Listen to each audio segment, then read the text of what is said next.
بسم اللہ الرحمن الرحیم۔ السلام علیکم۔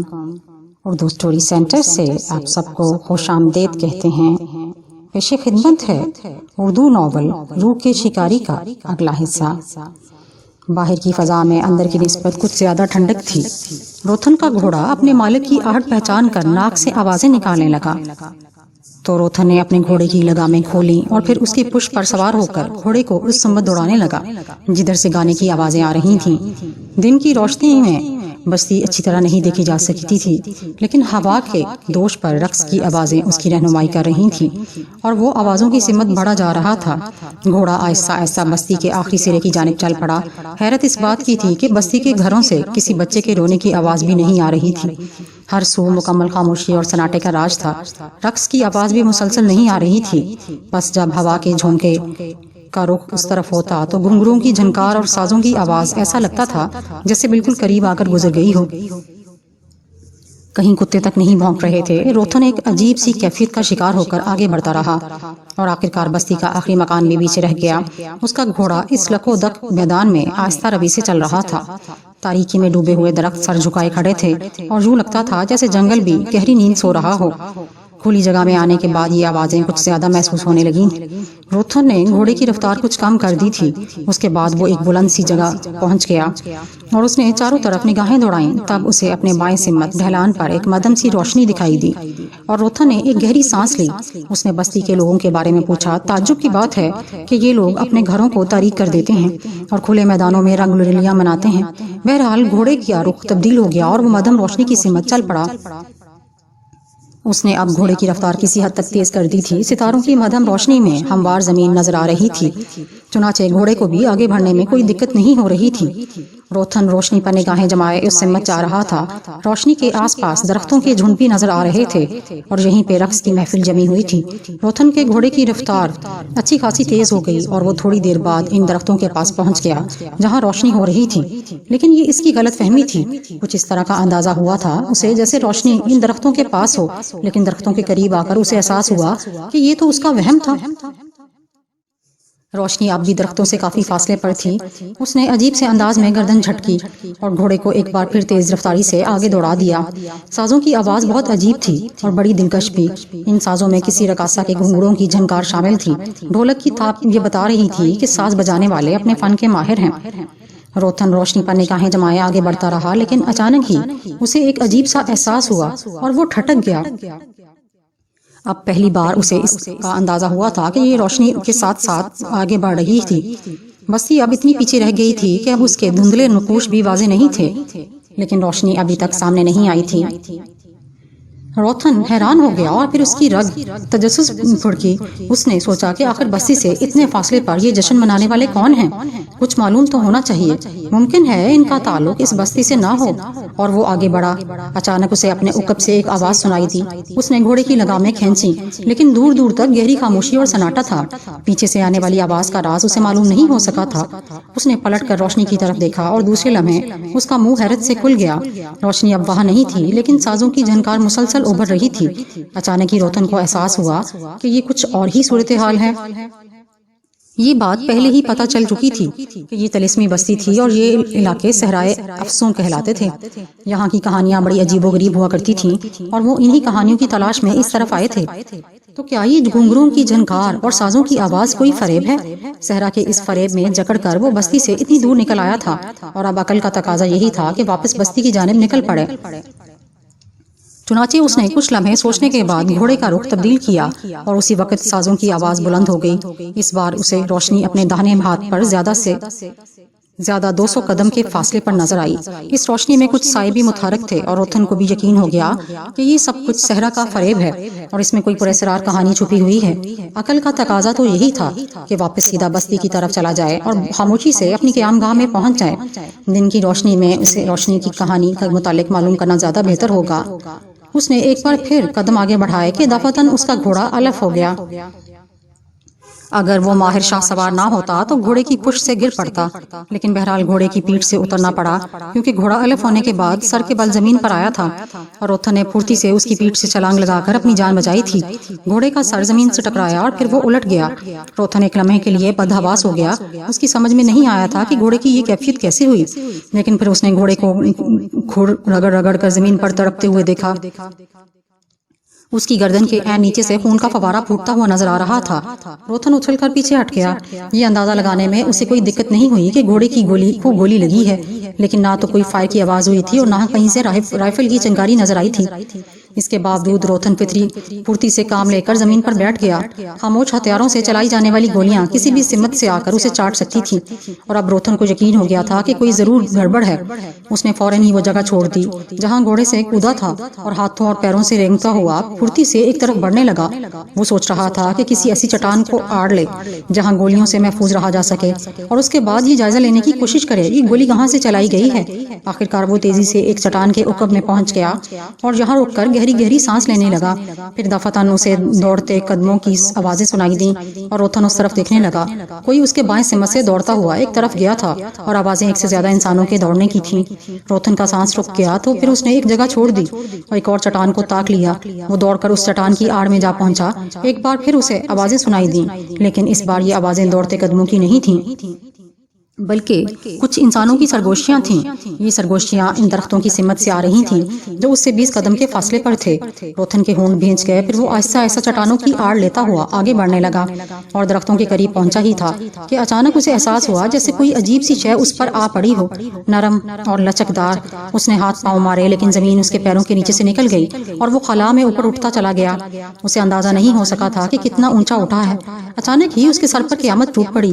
غالباً کوئی ضرب لگی تھی جس نے اس کے حواس چھین لیے، اور پھر اپنی آنکھوں کے سامنے ناچتے ہوئے تاروں کو گنتا ہوا وہ تاریکی کی آغوش میں پہنچ گیا جہاں چاروں طرف گہرا اور مکمل سناٹا چھایا ہوا تھا۔ میری کہانی تمہارے لیے اکتاہٹ کا باعث تو نہیں بن رہی میرے نوجوان دوست؟ اگر ایسی بات ہے تو میں تمہیں اپنی غم کی کہانی نہیں سناؤں گا، اس نے کہا، اور میں ایک دم چونک پڑا۔ بہت سی کہانیاں تو میں نے خود اپنے ہاتھوں سے لکھی تھیں، لیکن ایک اور ادیب سے میرا واسطہ پڑا تھا۔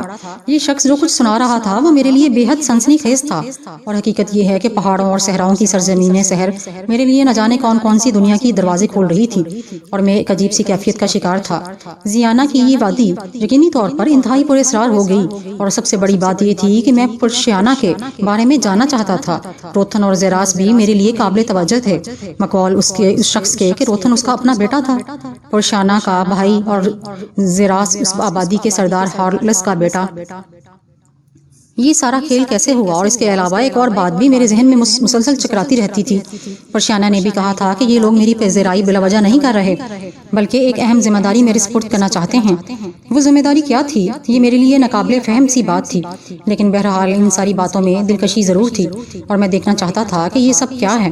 میں نے جلدی سے کہا، معزز بزرگ شیوش، میں آپ کی باتیں پوری توجہ کے ساتھ سن رہا ہوں، براہ کرم اس کہانی کو سناتے رہیے، میں مکمل تفصیل جاننا چاہتا ہوں۔ بوڑھے نے گردن ہلائی اور دیر تک خلا میں دیکھتا رہا، جیسے آگے کے واقعات وہ خلاؤں میں تلاش کر رہا ہو۔ پھر اس کی آواز ابھری۔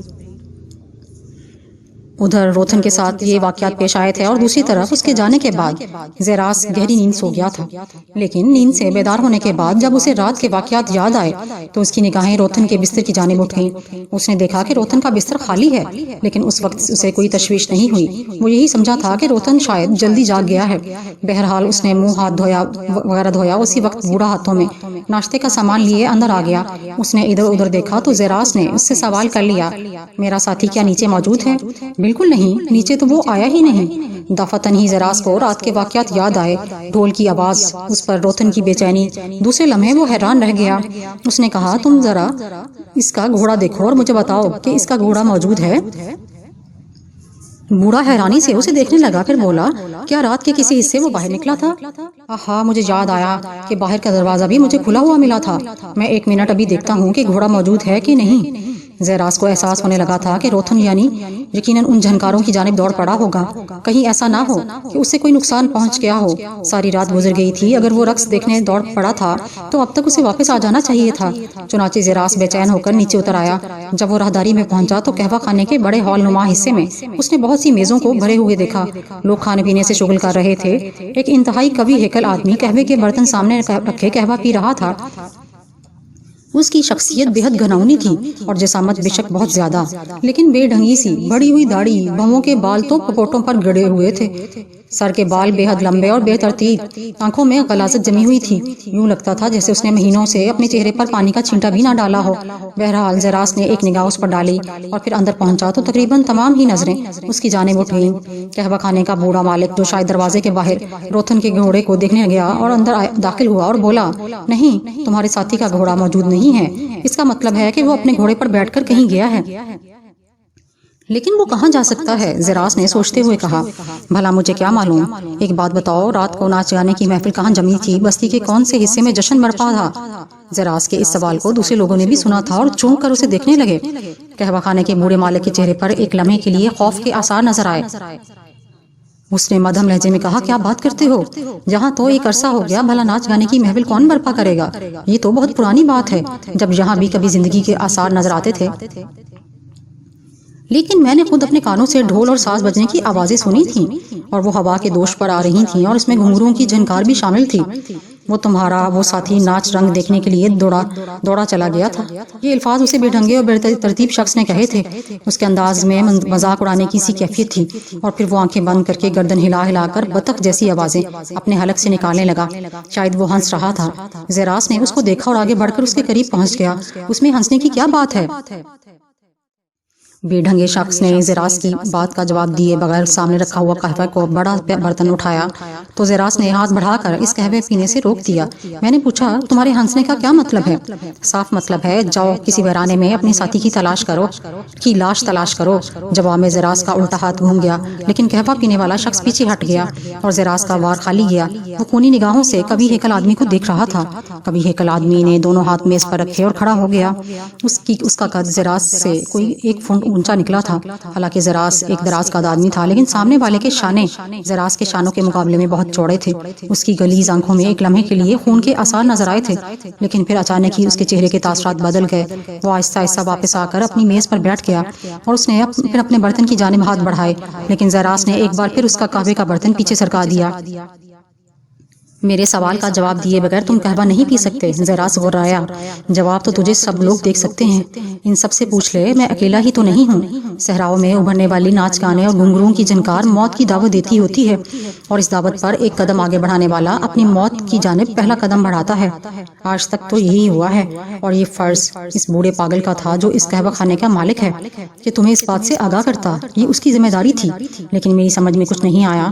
زیراس نے غرائی ہوئی آواز میں کہا، سنو، میں تمہیں سمجھاتا ہوں، مگر قصور میرا بھی تو نہیں ہے۔ تمہیں میرے اس قہوے خانے میں آئے ہوئے دیر ہی کتنی ہوئی ہے؟ رات ہی کے وقت تو تم آئے تھے اور تم نے مجھ سے قیام کے لیے جگہ مانگی، پھر اس کی گنجائش کہاں تھی کہ میں تمہیں یہاں کی پراسرار باتوں سے آگاہ کرتا؟ اور نہ ہی کسی وقت اور دن کا تعین کیا جا سکتا ہے۔ کوئی بھی نہیں جانتا کہ کب ویرانوں سے سازوں کی آوازیں ابھریں گی اور کوئی اجنبی ان کے درمیان پہنچ کر ان کا شکار ہو جائے گا۔ یہ آوازیں تو کبھی کبھی ابھرتی ہیں، اور ہماری بستی میں انہیں موت کی آواز کہا جاتا ہے۔ بستی والے اگر یہ آواز سن لیں تو اپنے کھلے دروازے بند کر لیتے ہیں اور اپنے بچوں کو خاموش ہو کر سو جانے کی ہدایت کرتے ہیں۔ ان آوازوں کو سننے کے بعد بھلا کسی کی مجال ہے کہ اپنے دروازے سے باہر قدم رکھے؟ اور یہ تاریخ کا ایک حصہ ہے کہ جس نے بھی ایسا کیا اسے موت نے آ دبوچا۔ مگر تم بتاؤ، میرا کیا قصور ہے؟ کیا مجھے یہ بات معلوم تھی کہ رات کو یہ آوازیں سنائی دیں گی؟ زیراس کا چہرہ کبوتر کے خون کی طرح سرخ ہو گیا۔ اس کی گرائی ہوئی آواز ابھری، میں تم لوگوں کی کسی بات کا مطلب نہیں سمجھا۔ میرا ساتھی واپس آ جانا چاہیے، ورنہ میں جو تباہی پھیلاؤں گا تم اس کا تصور بھی نہیں کر سکتے۔ اس کی گراہٹ نے یہاں موجود لوگوں کو ایک دم خوف زدہ کر دیا تھا۔ بہرحال زیراس واقعی روتھن کے لیے پریشان ہو گیا تھا۔ رات کی کہانی اب اس کے ذہن میں آ رہی تھی۔ روتھن نے اسے جگا کر رقص کی اس محفل میں شرکت کے لیے کہا، اور زیراس نے انکار کر دیا، اور پھر اس سے یہ اندازہ بھی ہو گیا تھا کہ روتھن وہاں سے چلا گیا ہے، لیکن یہ کوئی ایسی بات نہیں جو باعث پریشانی ہوتی۔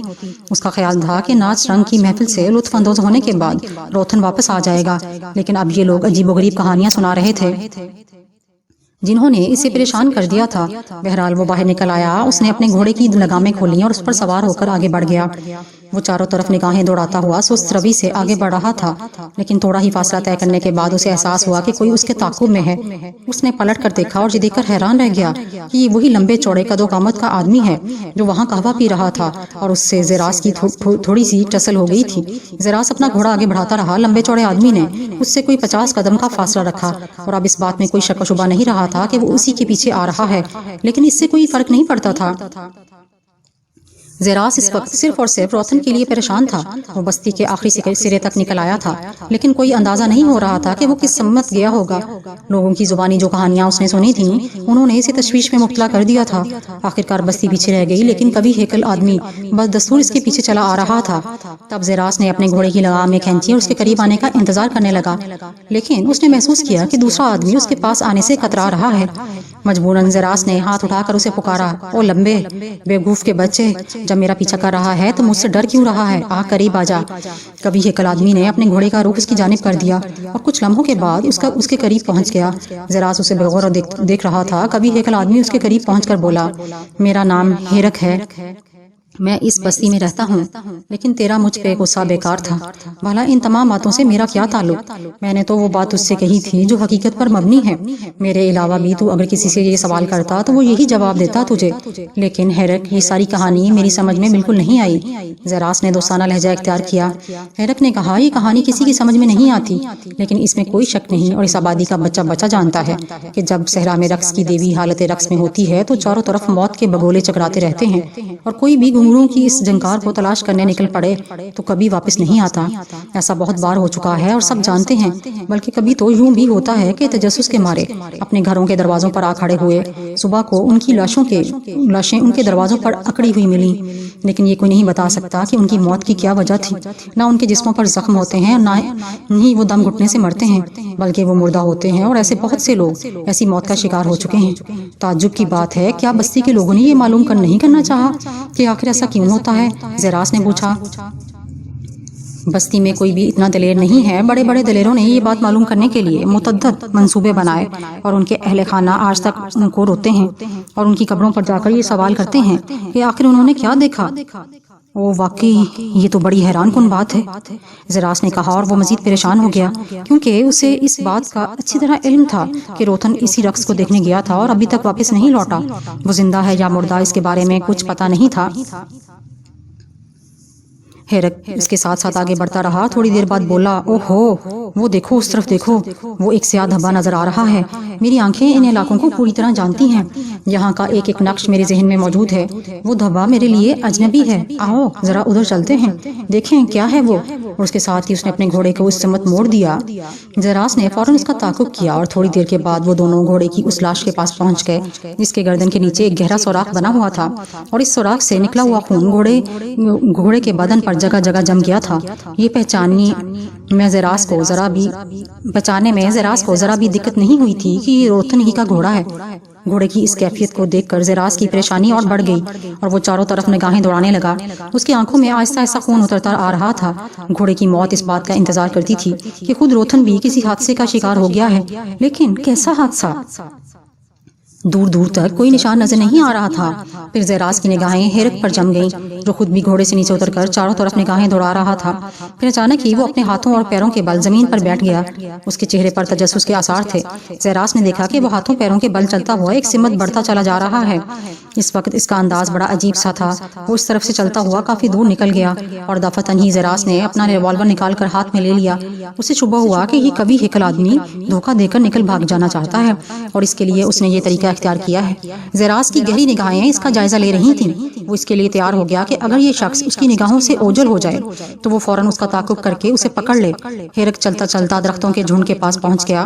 یہاں اس نے رک کر فضاؤں میں کچھ سونگا، پھر اس کی عجیب سی آواز ابھری، ہے ادھر آؤ۔ زراس بھاگتا ہوا اس کے قریب پہنچ گیا۔ ہیرک نے کہا، جو کوئی بھی اس گھوڑے پر سوار تھا وہ جہاں تک آیا تھا اور پھر یہاں سے آگے نہیں گیا۔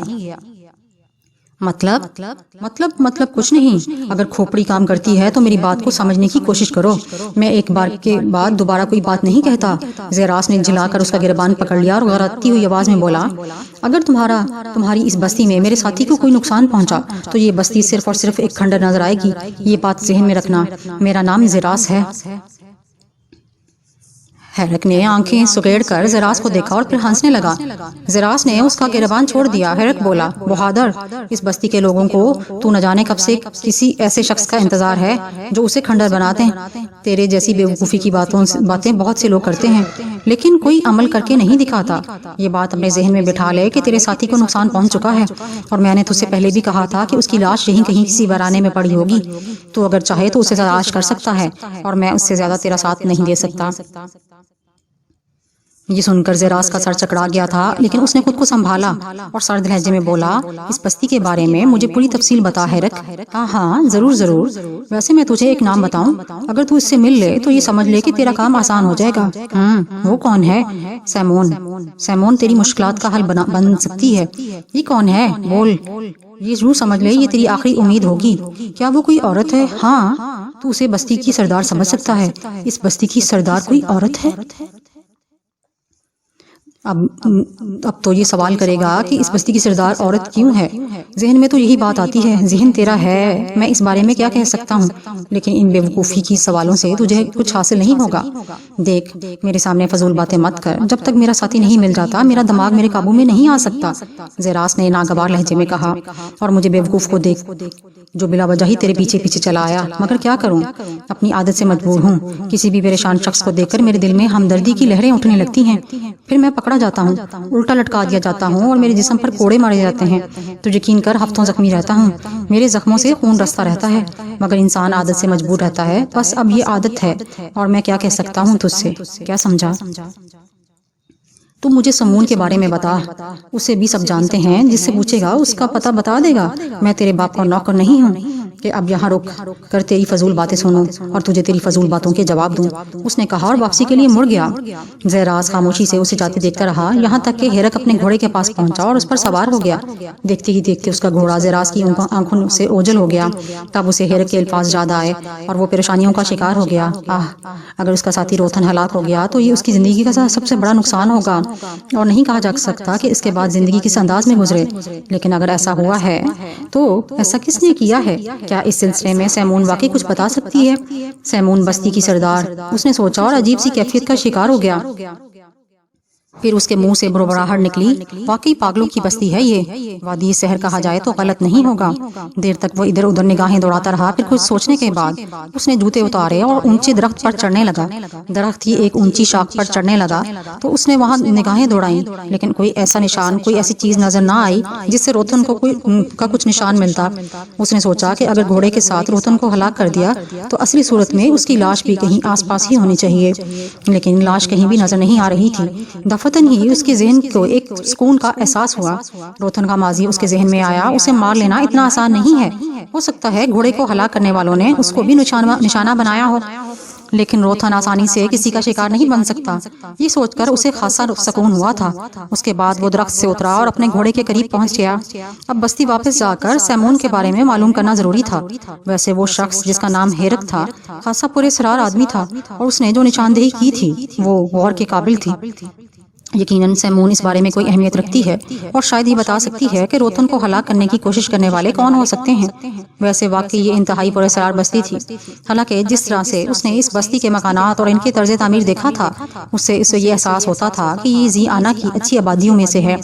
لیکن وہی بات یہاں بھی موجود تھی, یعنی یہ کہ پراسرار کہانیوں کا تذکرہ ضرور کر سکتے تھے لیکن اپنی تہذیب کے ہاتھوں بزدل ہو چکے تھے اور کسی سے جنگ کرنے کی صلاحیت نہیں رکھتے تھے. خود زیراس نے اپنے سے کئی گنا طاقتور شخص کا گریبان پکڑ لیا تھا لیکن اس نے کچھ نہیں کیا تھا. اس کا گھوڑا بستی کی جانب چل پڑا اور وہ تیز رفتاری سے بستی کی طرف جانے لگ پڑا. اور بہت سے ایسے مسائل تھے جو غور طلب تھے لیکن اس وقت زیراس کو کچھ بھی یاد نہیں آ رہا تھا. البتہ یہ فیصلہ اس نے اپنے دل میں ضرور کر لیا تھا کہ وہ بستی کے بارے میں معلومات حاصل کرے گا. بستی میں داخل ہوا تو زندگی کو اسی انداز میں رواں دواں دیکھا جیسی چھوڑ کر گیا تھا. لوگ اپنے اپنے کاموں میں لگے ہوئے تھے. دکانیں اور بازار کھل رہے تھے اور ان میں ہر طرح کی چیزیں پائی جاتی تھیں. کسی نے بھی اس کی جانب کوئی خاص توجہ نہیں دی. زیراس نے گھوڑے کی پشت پر بیٹھ کر بستی کا ایک چکر لگایا اور اس طرح چل پڑا جہاں اس کا قیام تھا۔ صبح اس نے جس طرح قہوہ خانے کو آباد دیکھا تھا اب وہاں ویسی رونق نہیں تھی، البتہ اپنی مخصوص جگہ بیٹھا ہوا ہیرک قہوہ پی رہا تھا۔ اس کے چہرے پر عجیب سے تاثرات نظر آ رہے تھے۔ قہوہ خانے کا بوڑھا مالک بھی اپنی جگہ موجود تھا اور اس نے زیراس کو دیکھ کر پلکیں جھپکائی تھیں۔ زیراس آہستہ آہستہ اس کے قریب پہنچ گیا اور پھر اس نے بھاری لہجے میں کہا، مجھے میرا ساتھی نہیں ملا، لیکن تو یہ سوچ لے کہ اگر واقعی نہ ملا تو تیرا یہ قہوہ خانہ راکھ اور مٹی کے ڈھیروں کے علاوہ کچھ نہیں ہوگا۔ بوڑھے نے کوئی جواب نہیں دیا تو تب زیراس نے اپنا چہرہ اس کے قریب کرتے ہوئے کہا، یہ سیمون کون ہے؟ سیمون؟ کیا تم اس سے ملنا چاہتے ہو؟ ہاں، وہ جو اس کونے میں شخص بیٹھا ہے اس کا کہنا ہے کہ سیمون اس بستی کی سردار ہے اور وہ میرے ساتھی کے بارے میں کچھ بتا سکتی ہے۔ بوڑھا پرخیال انداز میں گردن ہلانے لگا، پھر اس نے کہا، ہاں، یہ ایک سچائی ہے کہ اگر یہاں کوئی ان واقعات کے بارے میں زبان کھولنے کی ہمت کر سکتا ہے تو وہ صرف سیمون ہے۔ بھلا کس میں جرأت ہے کہ کچھ بول سکیں؟ آخر کیوں؟ میں اس سوال کا جواب چاہتا ہوں۔ اس کا جواب میرا سر ہے۔ اگر تیرے پاس خنجر ہے تو میری گردن پر پھیر کر میرا سر اتار لے۔ اس شکل میں بھی تو میری زبان سے کچھ نہیں سن پائے گا، اور صرف میری زبان سے ہی نہیں، تیرا یہ خنجر کسی کی بھی گردن اتار لے، لیکن وہ تجھے کوئی فضول بات نہیں بتائے گا۔ زیراس نے دانت پیستے ہوئے ادھر ادھر دیکھا، پھر بھاری لہجے میں بولا، میرا ناشتہ وہاں رکھتے، اور اس کے بعد وہ بوڑھے کے پاس سے ہٹ کر مزید میز پر جا بیٹھا۔ بوڑھے نے اپنی جان بچ جانے کی خوشی میں جلدی کے اس کے لیے ناشتے کا بندوبست کیا، اور کچھ لمحوں کے بعد زیراس کا ناشتہ اس کے سامنے سجا دیا گیا۔ زیراس کھانے میں مشغول ہو گیا۔ روتھن کی لاش نہ ملنے سے وہ بڑا مطمئن ہو گیا تھا، جانتا تھا کہ روتھن کو کوئی نقصان نہیں پہنچا، لیکن اس کی تلاش بھی ضروری تھی اور وہ اس بستی کے بارے میں جاننے کا خواہش مند تھا۔ ہیرک بدستور اپنی جگہ بیٹھا شراب پی رہا تھا۔ ناشتے سے فارغ ہونے کے بعد زیراس اس کے قریب پہنچا اور ہیرک کے سامنے میز بجاتے ہوئے کہا، احمق شرابی، اب تجھے میرے ساتھ سیمون کے پاس چلنا ہوگا۔ ہیرک نے جھکی ہوئی پلکیں اٹھا کر اسے دیکھا، پھر بھرائے ہوئے لہجے میں بولا، کون ہے تو؟ کہاں سے آیا ہے؟ چلا جا۔ اس وقت ہم بلندی پر بیٹھے ہوئے ہیں، یہاں سے نیچے اترنا ہمارے لیے ممکن نہیں، میں تجھے مار کر اس فرش پر لمبا کر دوں گا۔ زیراس نے گڑبان پکڑ کر اسے اٹھاتے ہوئے کہا، اور وہ اس وقت بوڑھے کے عقب میں پہنچ گیا، تم اس کے بدن کے ٹکڑے ہی یہاں سے لے جا سکتے ہو، اب اس کا اٹھنا ممکن نہیں۔ کیوں؟ زیراس گھبرایا۔ دن کی روشنی میں یہ صرف ایک بوڑھا سا سانپ ہوتا ہے، لیکن سورج چھپ جائے تو اور بات ہے، اس وقت اس کے پیروں میں جان آ جائے گی۔ ہاں، اس وقت یہ حیرت انگیز طور پر درست ہو جاتا ہے، بوڑھے نے جواب دیا۔ کیا یہ پاگلوں کی بستی ہے؟ زیراس نے پریشانی سے کہا، پھر بولا، سیمون کہاں ملے گی؟ اس کے ہر کارے شاید مجھے تلاش کرتے ہوئے یہاں پہنچنے والے ہوں گے، بوڑھے نے کہا، اور زیراس نے دونوں ہاتھوں سے سر پکڑ لیا۔ کوئی بات اس کی سمجھ میں نہیں آ رہی تھی اور عجیب طرح کے پھیر میں پڑ گیا تھا۔ بوڑھے کی بات حرف بحرف اس کی سمجھ میں نہیں آ رہی تھی۔ زیراس وہیں بیٹھا ہوا تھا کہ دو افراد اندر داخل ہوئے اور کسی سمت دیکھے بغیر بوڑھے کے پاس پہنچ گئے۔ انہوں نے مدھم آواز میں بوڑھے سے کچھ کہا اور بوڑھے نے زیراس کی طرف اشارہ کر دیا۔ دونوں باادب انداز میں اس کے پاس پہنچ گئے۔ شمالہ کے اجنبی، کیا تم آقا سیمون سے ملاقات کے خواہشمند ہو؟ تم کون ہو؟ زیراس نے دونوں کو گھورتے ہوئے پوچھا۔ سیمون کے غلام۔ اس نے کیسے جانا کہ میں اس سے ملنا چاہتا ہوں؟ یہ ہم نہیں جانتے۔ ہاں، میں اس سے ملنا چاہتا ہوں، چلو۔ وہ باہر نکل آیا۔ باہر ان دونوں کے گھوڑے کھڑے ہوئے تھے۔ زیراس نے اپنا گھوڑا کھولا اور اس پر سوار ہو گیا۔ وہ دونوں اس کی رہنمائی کر رہے تھے۔ بستی کے مکانات کے درمیان سے گزرتے ہوئے وہ ایک نشیبی راستے پر آ گئے جس کا اختتام سرخ پتھروں سے بنی ایک عمارت پر ہوا تھا۔ گھوڑے عمارت کے بڑے دروازے سے اندر داخل ہو گئے۔ پتھروں کی بنی 3 سیڑھیاں عبور کر کے زیراس دوسرے بڑے دروازے سے اندر داخل ہو گیا۔ اس کا گھوڑا باہر کھڑے دوسرے لوگوں نے سنبھال لیا تھا۔ پھر کئی پرپیچ راہداریوں سے گزر کر اسے سیمون کے سامنے لے جایا گیا۔ دراز قامت اور انتہائی پرمتانت چہرے والی تقریباً 35 سالہ عورت نے سرد مہری سے گردن خم کی۔ اس کے ٹخنوں تک لمبے گھنے بال حسن کی علامت تھے اور بدن کے تناسب بے حد دلکش تھا، لیکن کرخت چہرہ اس بات کی علامت تھا کہ وہ بے حد مغرور ہے۔ زیراس نے سپاٹ نگاہوں سے اسے دیکھا اور سیمون نے اسے ایک نشست پر بیٹھنے کا اشارہ کیا۔ شمالہ میں اپنے ساتھی کے ساتھ اندر داخل ہوا تھا۔ میں نے یہاں معاوضہ ادا کر کے قیام کیا تھا۔ رات کو کہیں سے رقص و سرود کی آواز سنائی دی اور میرا ساتھی اس طرف چلا گیا، اور اب ویرانوں میں اس کے گھوڑوں کی لاش پڑی ہے اور وہ گم ہے۔ زیراس نے مختصر ساری روایت بیان کر دی۔ اس نے بیٹھنے کی کوشش نہیں کی تھی۔ بیٹھو ابھی، موت کے ویرانوں میں یہی کچھ ہوتا ہے۔ سیمون کی آواز دلکش تھی اور جو اس کے چہرے کی سنجیدگی سے میچ نہیں کھاتی تھی۔ میرا ساتھی کہاں ہے؟ اگر اس کی لاش ویرانوں میں نہیں ملی تو کچھ کبھی نہ کبھی مل جائے گی۔ اس کی زندگی ممکن نہیں، وہ سپاٹ لہجے میں بولی۔ اسے زندہ تلاش کر شمالہ کی سردار، اور یہی شمالہ کے حق میں بہتر ہے، ورنہ تجھے دوسرا تماشا دیکھنا پڑے گا۔ وہ تماشا کیا ہوگا؟ وہ بدستور سرد لہجے میں بولی۔ شمالہ کے ہر گھر سے رونے اور کرہنے کی آوازیں ابھریں گی، اور یہ کہ اس کی ہر گلی میں خون بہہ رہا ہوگا۔ زیراس کی آواز بھیڑیے کی آواز سے مشابہ تھی۔ کون سے قبیلے سے تعلق ہے تیرا؟ قبیلہ موت سے، اور اس کا تجربہ تو کر لے گی۔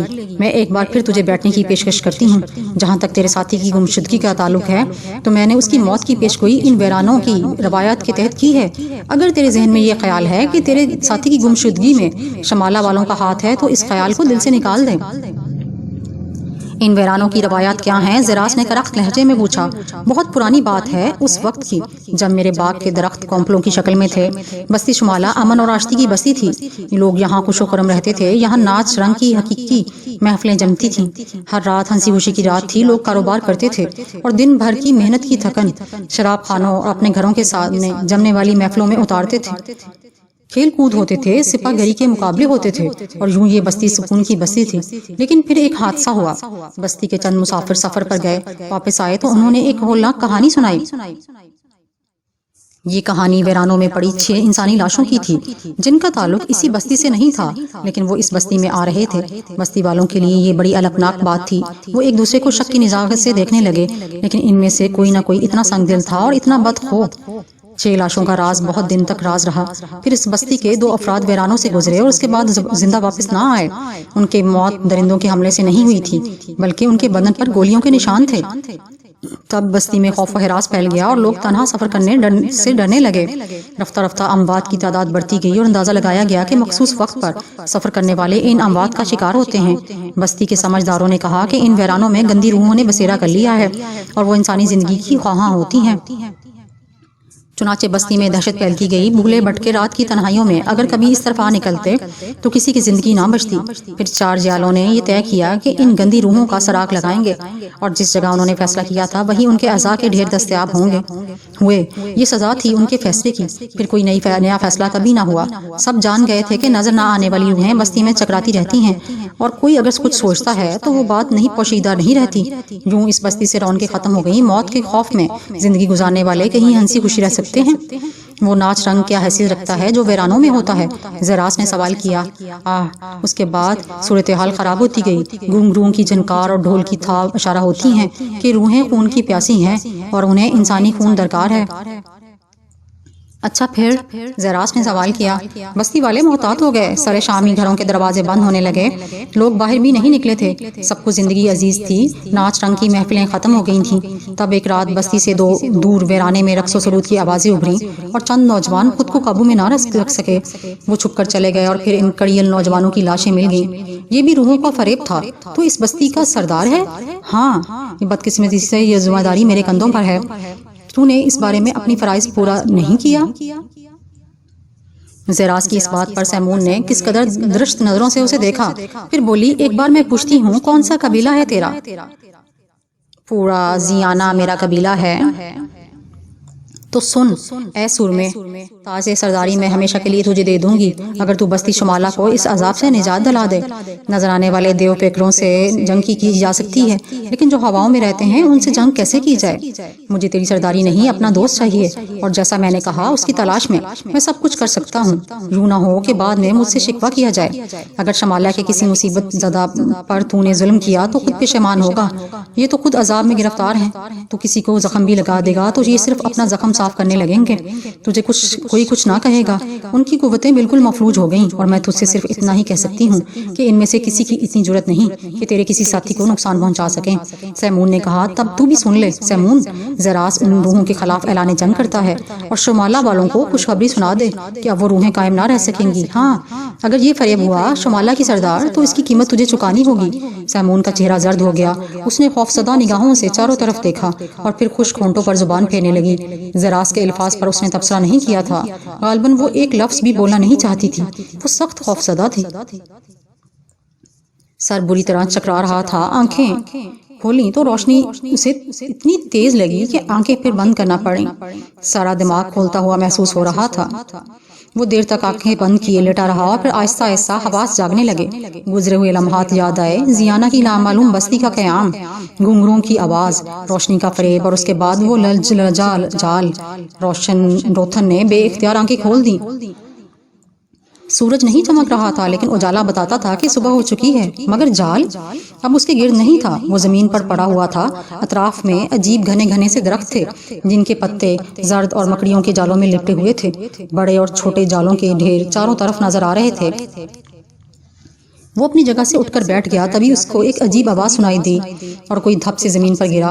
روتھن اچھل پڑا۔ اس نے بے اختیار پلٹ کر اس طرف دیکھا اور بری طرح چکرا کر رہ گیا۔ وہ ایک نسوانی وجود تھا، تمام تر دلکش خطوط کے ساتھ، بدن پر چند دھجیوں کے سوا کچھ نہیں تھا۔ لیکن یہ دھجیاں کہاں تھیں؟ عجیب سے رنگوں سے بدن کے کچھ حصے رنگے گئے تھے، اور بس سب سے زیادہ خوفناک بات اس کا انداز تھا۔ جانے کہاں سے ٹپکی تھی جو دھپ سے گرنے کی آواز آئی ہوئی تھی۔ اب دونوں کوہنیوں اور گھٹنوں کے بل بڑے عجیب سے انداز میں آگے بڑھ رہی تھی۔ روتھن کو وہ بالکل بلی لگ رہی تھی اور آنکھیں مل مل کر اسے دیکھنے لگا اور ایک بار پھر اچھل پڑا۔ اس بلی کی گراہٹ سنائی دی تھی اور اسے ساتھ ہی وہ کئی فٹ اوپر اچھل کر نیچے گری تھی۔ جس جگہ وہ گری تھی وہاں کس قدر نشیب تھا اور روتھن کی نگاہوں سے اوجھل ہو گئی تھی۔ منظر اتنا عجیب تھا کہ روتھن خود کو باز نہ رکھ سکا اور بے اختیار آگے بڑھ گیا۔ نشیب زیادہ گہرا نہ تھا، وہ اسے نظر آ گئی، لیکن دوسرا منظر دیکھ کر وہ ششدر رہ گیا۔ پیلے اور بھورے رنگ کا ایک اژدہا زمین پر پڑا ہوا تھا اور بلی نما لڑکی اس پر حملہ آور تھی، اور پھر اژدہے سے اس کی جنگ کا انداز۔ روتھن کو تو دن میں تارے نظر آ گئے تھے۔ لڑکی کے مسلسل خون خوار گراہٹیں نکل رہی تھیں۔ وہ اژدہا بل کھا کھا کر اس کو لپیٹ میں لینے کے چکر میں تھا، لیکن بلی تو اس سے بھی زیادہ پھرتیلی تھی۔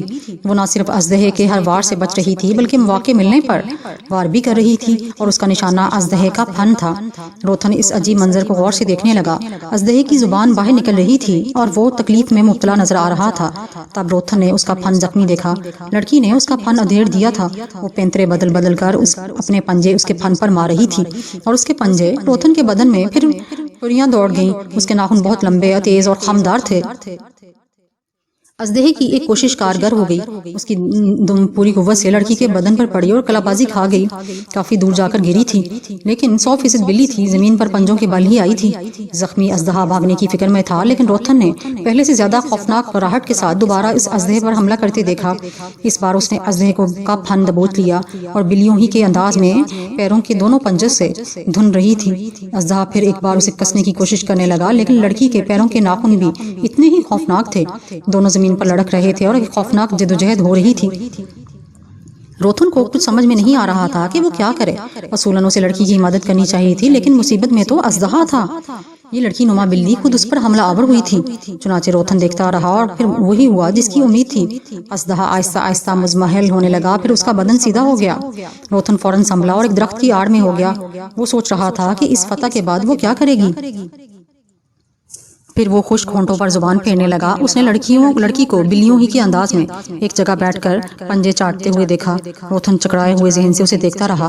اسے اس عذاب زدہ ماحول کا احساس ہو رہا تھا۔ درختوں میں لپٹے ہوئے جالے، عجیب سرزمین، اور پھر یہ انسانی بلی۔ اپنی آفتاب تو اب ذہن میں ہی نہ رہی تھی۔ بلی نما لڑکی نے دونوں ہاتھ اور پاؤں زمین پر ٹکا کر ایک مستانہ انگڑائی لی اور پھر ایک طرف چل پڑی، لیکن وہ چل دو پیروں ہی سے رہی تھی۔ روتھن نہایت چابک دستی سے اس کا تعاقب کرنے لگا۔ اس کے قدم بے آواز تھے اور بلی نما لڑکی اس کی طرف سے بے خبر رہی تھی۔ لڑکی کافی دور تک چلتی رہی، پھر روتھن نے اسے ایک جگہ رکتے دیکھا۔ درختوں کے گھنے جھنڈ کے پاس کسی جانور کی لاش پڑی ہوئی تھی جو زیادہ پرانی نہیں تھی، اور اس کا اندازہ اس کے گوشت پر نظر آتے ہوئے سرخ خون سے ہو رہا تھا۔ لڑکی لاش کے پاس رک گئی۔ اس نے چوکنے انداز میں ادھر ادھر دیکھا، پھر دوسرا انوکھا منظر دیکھنے میں آیا۔ لڑکی لاش کے پاس بیٹھ کر اس کا گوشت ناخنوں سے ادھیڑنے لگی۔ روتھن کے تو رونگٹے کھڑے ہو رہے تھے۔ گزرے ہوئے واقعات ایک خواب ہی معلوم ہوتے تھے، لیکن یہ تو عالم بیداری تھا۔ پھر اسے یاد آیا کہ یہ زیانہ کا علاقہ ہے، اور پورے زیانہ میں اس سے زیادہ پراسرار زمین کہیں اور نہیں ہے۔ لیکن اب کیا کیا جائے؟ سوچنے کے لیے سب کچھ تھا، رقص اور موسیقی کی آواز، جال، اور پھر یہ بلی۔ مقصد؟ اسے یہاں لانے کا مقصد کیا ہے؟ ظاہر ہے جال بے مقصد نہ ہوگا۔ کسی نے تو یہ کارنامہ سر انجام دیا ہوگا۔ پھر اسے زیراس یاد آیا۔ زیراس کہاں ہوگا؟ اس بار ستارے ہی غلط ہو گئے تھے۔ ہر چال ناکام ہو گئی تھی۔ وہ بار بار اپنے ہی جال میں پھنس جاتا تھا۔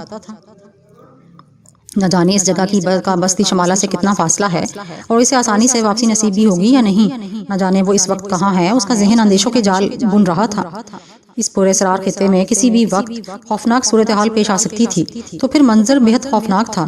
لڑکی کے انداز اور حرکات و سکنات میں جو وحشیانہ پن پایا جاتا تھا وہ قطعی غیر انسانی تھا، لیکن روتھن کا ذہن یہ بات تسلیم نہیں کر رہا تھا کہ وہ انسانوں سے ہٹ کر کوئی چیز ہے۔ نہ ہی وہ اس سے خوفزدہ تھا، بلکہ وہ حقیقت جاننے کا خواہش مند تھا۔ لڑکی بددستور گوشت کے اس ٹکڑے کو دانتوں سے بھوننے میں مصروف تھی جو اس کے سامنے تھا۔ وہ بلیوں کے اسے انداز میں اپنے دانتوں سے کھینچ کر گوشت چبا رہی تھی۔ روتھن اسے زیادہ سے زیادہ قریب سے دیکھنے کا خواہش مند تھا۔ پھر دفتن ہی لڑکی چکنی ہو گئی۔ بالکل یوں لگا جیسے کسی بلی نے کوئی آہٹ سن لی ہو۔ اس نے گوشت چھوڑ کر ادھر ادھر نگاہیں دہرائیں، اور روتھن جو بے اختیارانہ انداز میں آگے بڑھ آیا تھا اس وقت کسی آڑ میں نہیں تھا، لڑکی کی نگاہوں میں آ گیا۔ دوسرے لمحے لڑکی کی آنکھیں اس پر آ جمیں۔ روتھن کو ان میں ایک شیطانی چمک نظر آئی تھی۔ پھر اس کے ہونٹ پھیل گئے، اس کے حلق سے بلی کی مانند راہٹیں ابھرنے لگیں۔ بالکل یوں لگ رہا تھا کہ اب وہ روتھن پر حملہ کر دے گی۔ ایک لمحے کے لیے روتھن کو سنبھلنا پڑا۔ لڑکی کے لمبے ناخن، سفید تیز دانت جو اس وقت خون آلود ہو رہے تھے، اور اس کے چہرے پر جگہ جگہ لگا خون روتھن کے لیے حیرت کا باعث تھا۔ کچھ کراہت بھی محسوس ہو رہی تھی۔ وہ سوچ رہا تھا کہ اگر لڑکی نے اس پر حملہ کر دیا تو یقینی طور پر اس کو سخت نقصان سے دوچار ہونا پڑے گا۔ وہ اسدحے کی ہلاکت دیکھ چکا تھا۔ لڑکی جتنی پھرتیلی تھی اس کا بھی روتھن کو اندازہ ہو چکا تھا، لیکن لڑکی کے ساتھ کوئی ایسی کارروائی بھی فوری طور پر نہیں کی جا سکتی تھی جو اس کے لیے باعث نقصان ہو۔ روتھن کو اندازہ نہیں تھا کہ جال میں جکڑنے کے بعد اسے کون یہاں لایا ہے، اور یہاں کوئی باقاعدہ آبادی بھی ہے یا یہ لڑکی تنہا ہے۔ اگر روتھن کی کسی کوشش سے لڑکی کو کوئی نقصان پہنچ جاتا تو صورتحال خراب بھی ہو سکتی تھی، اور پھر وہ ترکیب قطعی غیر سوچی سمجھی تھی جس پر روتھن نے ایک دم عمل کر ڈالا تھا۔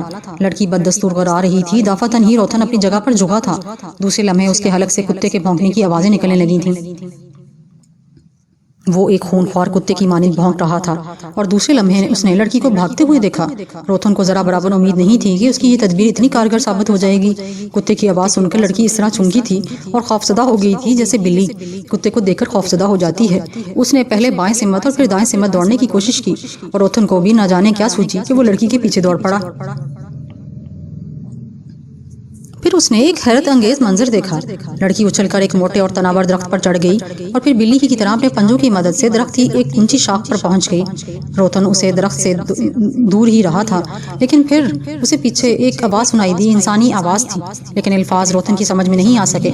اس نے ایک موٹی سی بھدی عورت کو دیکھا جو عجیب قسم کے لباس میں ملبوس تھی۔ سیاہ رنگ کا ایک کفن نما لباس اس کے بدن پر بہت برا لگ رہا تھا۔ وہ دوڑتی ہوئی آئی تھی۔ پھر اس نے روتھن کو دیکھ کر منہ سے عجیب قسم کی آواز نکالی اور ایک چھوٹا سا پتھر اٹھا کر روتھن پر دے مارا۔ روتھن جھکائی دے کر اس پتھر سے بچ گیا، لیکن موٹی عورت کے ہاتھ سے نکلا ہوا دوسرا پتھر روتھن کی کمر پر پڑا۔ دفعتاً روتھن کے حلق سے ایسی ہی آوازیں نکلیں جیسے کتے کو پتھر مار دیا جائے، تو وہ ٹیاؤں ٹیاؤں کر کے چیختا ہے۔ اس کے ساتھ ہی اس نے درخت کی مخالف سمت چھلانگ لگا دی۔ بس سوجھ ہی گئی تھی، نہ جانے کیا سوچا تھا اس نے۔ موٹی عورت نے 2-3 پتھر اٹھا کر اس کی طرف پھینکے، لیکن روتھن اب اس پتھر کی زد سے باہر نکل گیا تھا۔ وہ دور تک دوڑتا چلا گیا، اور چند لمحات کے بعد لڑکی اور موٹی عورت اس کی نگاہوں سے اوجھل ہو گئے۔ کچھ دیر کے لیے وہ چکرا کر رہ گیا، اور ناقابل یقین منظر اس کے لیے انتہائی حیران کن تھا، اور کوئی بات سمجھ میں نہیں آ رہی تھی۔ جنگلوں کا یہ سلسلہ نہ جانے کہاں تک پھیلا ہوا تھا۔ سب سے زیادہ حیرت ناک اور ان درختوں کی شکلیں تھیں۔ ایسے بدنما درخت اس سے پہلے کبھی روتھن کی نگاہوں سے نہیں گزرے تھے۔ ان سب میں مکڑیوں جیسے جالے شاخوں سے لگ کر زمین تک تنے ہوئے تھے۔ کم از کم یہ مکڑیوں کا کارنامہ نہیں معلوم ہوتا تھا۔ پھر کیا بات تھی؟ اس علاقے میں دور دور تک ویرانی نظر آ رہی تھی۔ اگر وہ موٹی عورت اور انسانی بلی اس کی نگاہوں کے سامنے نہ آتے تو وہ سوچ بھی نہیں سکتا تھا کہ اس ہولناک ویرانے میں کوئی انسان بھی رہتا ہے۔ ٹیاؤں ٹیاؤں کرتا ہوا وہ کافی دور نکل آیا تھا، اور اب ایک جگہ بیٹھا یہ سوچ رہا تھا کہ اسے کیا کرنا چاہیے۔ پھر وہ اپنی جگہ سے اٹھا اور یوں ہی بے مقصد آگے بڑھ گیا۔ اس کی نگاہیں چاروں طرف بھٹک رہی تھیں۔ کہیں کہیں اسے چھوٹے موٹے جانور بھی دوڑتے نظر آ جاتے تھے، گویا یہ جنگل کم از کم خالی جانوروں سے خالی نہیں تھا۔ البتہ درندوں کے نشانات ابھی تک نہیں مل سکے تھے۔ اگر یہاں درندے ہوئے تو کافی مشکل پیش آ سکتی ہے، لیکن ایک خیال اور بھی اس کے ذہن میں تھا۔ اسے بے ہوش ہو کر یہاں تک لانے والوں کے ذہن میں کوئی مقصد ضرور ہوگا۔ گزرے ہوئے لمحات اس بات کی نشاندہی کرتے تھے کہ اس کے لیے جال بچھایا گیا تھا۔ رقص و موسیقی کی وہ آوازیں بلا شبہ حیرت انگیز تھیں، اور اس کے بعد اس کے گھوڑے کو گولی کا نشانہ بنایا گیا تھا۔ صاف ظاہر تھا کہ وہ جو کوئی بھی ہیں محض پراسرار طاقت کے مالک ہی نہیں، بلکہ ہتھیاروں کا استعمال بھی جانتے ہیں۔ ابھی تک ذہن کوئی فیصلہ نہیں کر پایا تھا، ایک بار پھر وہ زیراز سے بچھڑ گیا تھا اور وہ جانتا تھا کہ اب زیراز اس کے لیے پریشان ہوگا، اور کچھ فاصلے پر اسے ایک تالاب نظر آیا، اس میں پانی موجود تھا اور اس کے کنارے کنارے اونچے نیچے پتھر بکھرے ہوئے تھے۔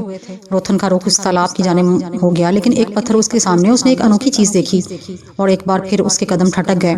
ایک بڑے میاں دونوں ہاتھ اور دونوں پاؤں پھیلائے لباس سے بے نیاز پتھر کی آڑ میں بیٹھے ہوئے تھے۔ چہرہ انسانوں جیسا تھا، ہاتھ پاؤں کی بناوٹ بھی انسانوں سے مختلف نہیں تھی، لیکن ان کا منہ جس انداز میں ہل رہا تھا وہ حیرت ناک تھا۔ ان کی گول گول آنکھیں روتھن کا جائزہ لے رہی تھیں اور ان کے منہ سے مینڈک سی ٹٹراہٹ نکل رہی تھی۔ روتھن ایک قدم آگے بڑھا تو بوڑھا دونوں ہاتھوں اور پیروں کی مدد سے مینڈک کی طرح چھلانگے لگانے لگا۔ اس کا چھلانگے لگانے کا انداز مینڈکوں جیسا تھا، ساتھ ساتھ اس کے حلق سے ٹٹراہٹ بھی نکلتی آ رہی تھی۔ پھر وہ ایک بڑے پتھر کے اوٹ میں اس طرح جا بیٹھا جیسے اس نے کسی بیرونی خطرے سے پناہ لے لی ہو۔ روتھن نے پریشان نگاہوں سے ادھر ادھر دیکھا اور اسی وقت اس گھوڑے کی ہنہنانے کی آواز سنائی دی۔ وہ چونک کر پلٹا تو گہری سانس لے کر رہ گیا۔ وہ ایک تنومند نوجوان تھا جو ہاتھوں پیروں کے بل کھڑا ہوا گھوڑے کی طرح ہنہنا رہا تھا اور اپنا ہاتھ اس طرح زمین پر مار رہا تھا جیسے گھوڑا کبھی کبھی اپنا کھر زمین پر مارتا ہے۔ دفعتاً ہی ایک اور آہٹ ہوئی اور گھوڑا نما نوجوان سر پر دوڑتا چلا گیا۔ ہاتھ پیروں کے بل اس کے دوڑنے کی یہ رفتار روتھن کے لیے ناقابل یقین تھی۔ وہ کمان سے نکلے ہوئے تیر کی مانند دوڑ گیا تھا۔ پتھر کے اوکم میں بیٹھا ہوا بوڑھا اب ٹٹرا رہا تھا۔ روتھن دونوں ہاتھوں سے سر پکڑ کر زمین پر بیٹھ گیا۔ اب اس کے ہوش و حواس واقعی جواب دیتے جا رہے تھے۔ یہ انسانی جانور کیا حیثیت رکھتے ہیں، کہاں سے وارد ہوئے ہیں؟ انہیں دیکھ کر دل میں خوف بھی ابھرتا تھا اور حیرت بھی ہوتی تھی۔ پھر روتھن نے ایک فیصلہ کر لیا۔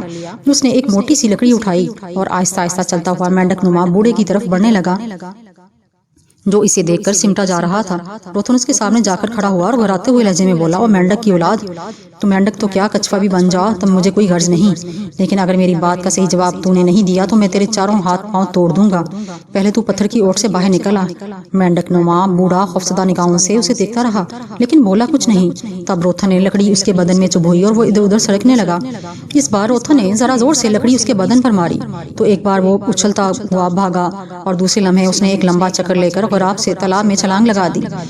روتھن اس کے پیچھے دوڑا تھا لیکن اس نے اپنے پانی میں داخل ہونے کی کوشش نہیں کی تھی۔ پانی اتنا گدلا تھا اور اس پر کاہی کی اتنی موٹی تہ جمی تھی کہ بوڑھا اس میں غائب ہو گیا اور اب پانی پر بلبلے بھی نظر نہیں آ رہے تھے۔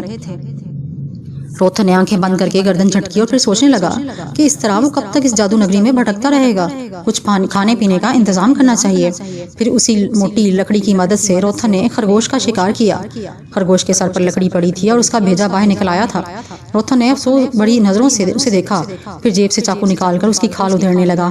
اس کے بعد اسے آگ کی تلاش ہوئی اور اس نے درختوں کے نیچے سوکھی ہوئی لکڑیاں جمع کر کے ایک جگہ ڈھیر کر دیں۔ آگ جلانے کے لیے زمانہ قدیم کا وہی طریقہ استعمال کیا جا سکتا تھا جس سے انسان آگ حاصل کیا کرتا تھا، یعنی پتھروں سے نکلنے والی چنگاریاں۔ روتھن نے 2 پتھر تلاش کیے اور لکڑیوں کے اس ڈھیر کے پاس جا بیٹھا۔ اس نے پتھروں کو ایک دوسرے پر مارا، چنگاریاں پیدا ہوئیں، اس کے ساتھ ہی روتھن کو اچھل کر پیچھے ہٹ جانا پڑا۔ چنگاری جو ہی لکڑی سے ٹکرائی، لکڑیوں میں اس طرح شعلہ بھڑکا جیسے بارود کو آگ لگا دی گئی ہو۔ ایک لمحے میں وہ تمام لکڑیاں خاکستر ہو گئی تھیں۔ شعلہ کافی اونچا بلند ہوا اور پھر ایک دم سرد ہو گیا۔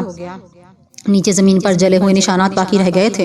روتھن کے رونگٹے کھڑے ہو گئے۔ اگر وہ لکڑیوں کے قریب ہوتا تو یقینی طور پر اس شعلے کی لپیٹ میں آ سکتا تھا، لیکن بارود کی طرح بھڑک اٹھنے والی یہ لکڑیاں بھی اس کے لیے حیرت انگیز تھیں۔ آگ بجھ گئی تھی اور روتھن اپنی کوشش میں کامیاب نہیں ہو سکا تھا۔ یہاں ایسے درختوں کے علاوہ اور کوئی چیز نہیں تھی، چنانچہ خرگوش کا گوشت کو بھوننے کے مسئلہ بھی یوں ہی رہ گیا۔ اب کیا کیا جا سکتا تھا؟ مظلوم خرگوش لوتھڑے کی شکل میں ایک پتھر پر رکھا ہوا تھا اور اسے بھوننے کا کوئی ذریعہ نہیں تھا۔ روتھن کو افسوس بھی ہونے لگا کہ اس نے بلا وجہ اس کی جان لی۔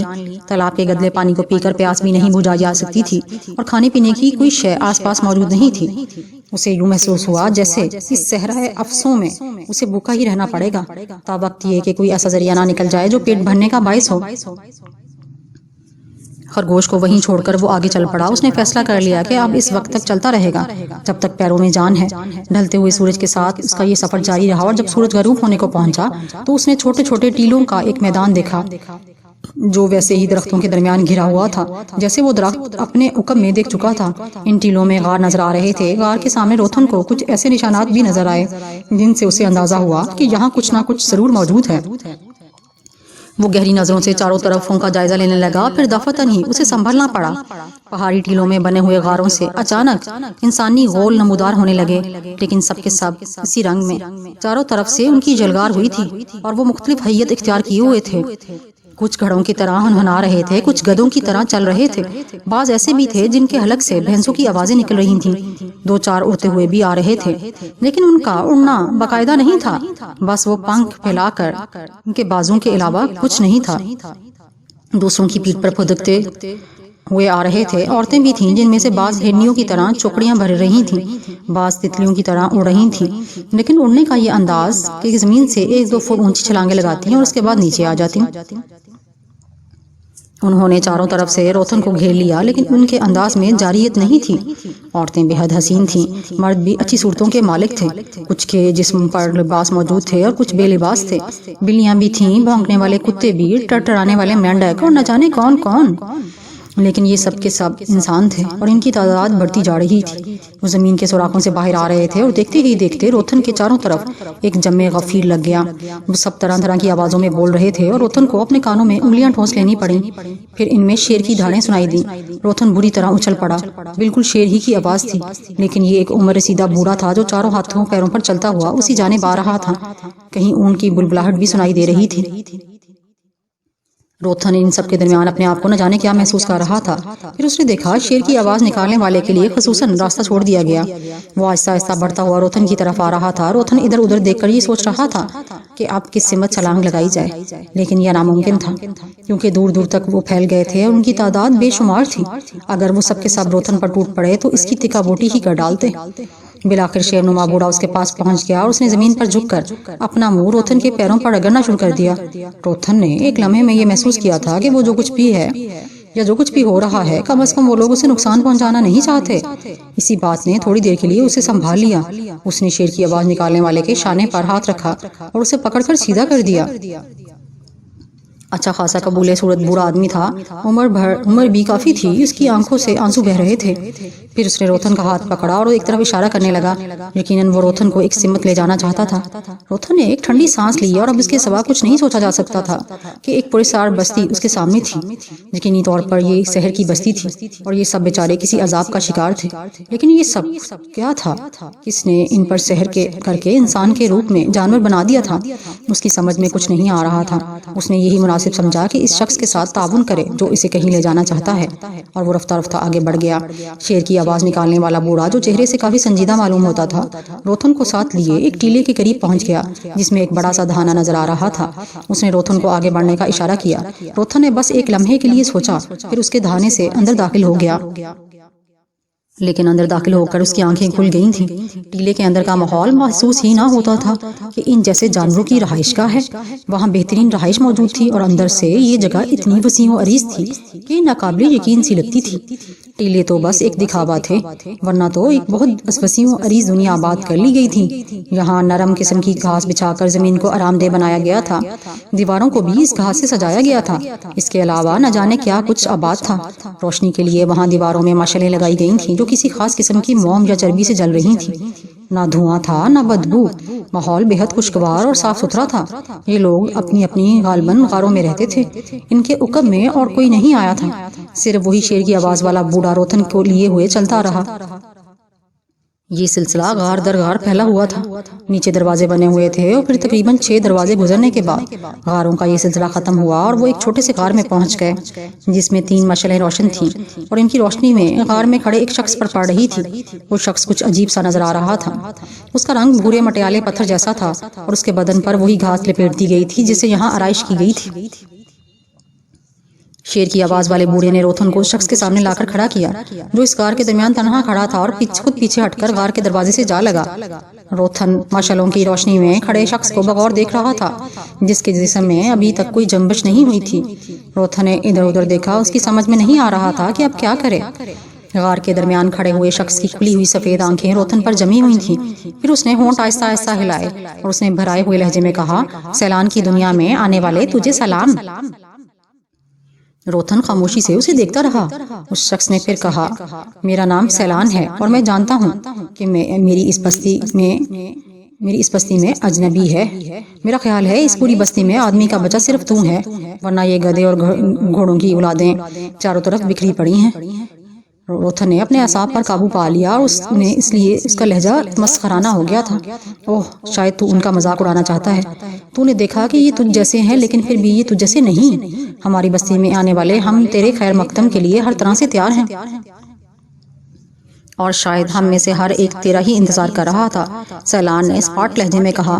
اور اب تو مجھے کوئی کہانی سنائے گا، کسی ایسی ساحرہ کی جس نے تم سب کو سحر زدہ کر دیا. روتھن ترچھی نظروں سے اسے گھورتا ہوا بولا. ہاں، ہم یہ بھی جانتے تھے کہ تو دوسروں سے زیادہ ذہین ہوگا اور تجھ میں سب کچھ سمجھنے کی صلاحیت ہوگی. یہ سچ ہی تو ہے کہ شمالہ میں تیرا نزول ہوا اور بالآخر تو ہم تک پہنچ گیا. سیلان بولا. اس کے چہرے پر پتھریلی سنجیدگی طاری تھی. اب تو اپنی کہانی بھی سنا دے تاکہ زیادہ ضائع وقت نہ ہو، اور یہ بھی بتا دے کہ یہاں میرے ساتھ کیا سلوک کیا جائے گا. اب روتھن کا خوف دور ہو چکا تھا اور وہ اپنی پرانی روش پر آتا جا رہا تھا. اس کے اعصاب بحال ہو گئے تھے. اس سے پہلے کیا یہ مناسب نہیں کہ ہم تیری ضیافت کا بندوبست کریں اور مجھے شکم سیر کر دیا جائے؟ اگر تو نے یہ بات سچے دل سے کہی ہے تو بس یہ سمجھ لے کہ یہاں سے تیری اور میری دوستی کا آغاز ہو جائے گا. میں سخت بھوکا ہوں. سیلان نے شیر کی طرف دیکھا اور شیر کی گردن خم کر کے باہر نکل گیا. روتھن اب اس دلچسپ تماشے سے لطف اندوز ہونے لگا. سیلان دوبارہ روتھن کی طرف متوجہ ہوا اور بولا. میں تجھے بیٹھنے کی پیشکش کرتا ہوں. یہاں جو کچھ ہے اسے اپنے لیے سمجھ. ہم اس سے زیادہ تیری کوئی خدمت نہیں کر سکیں گے. ابھی کھانے پینے کی اشیاء تیرے پاس پہنچ جائیں گی. اتنا ہی کافی ہے. اب اپنا تعارف کرا دے. روتھن بولا.